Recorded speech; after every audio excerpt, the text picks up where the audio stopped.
mau nghỉ mấy gì mau làm tè kia riệp tông với nhỉ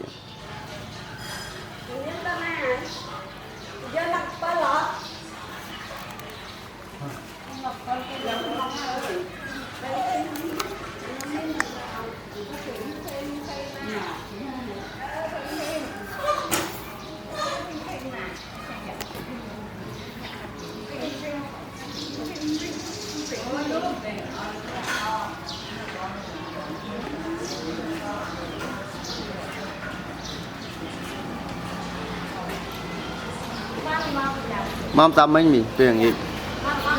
ở đây mình mong này ai mau làm tè kia mà plate nó không nọ cá đâu mình mất phèn nó không nọ cá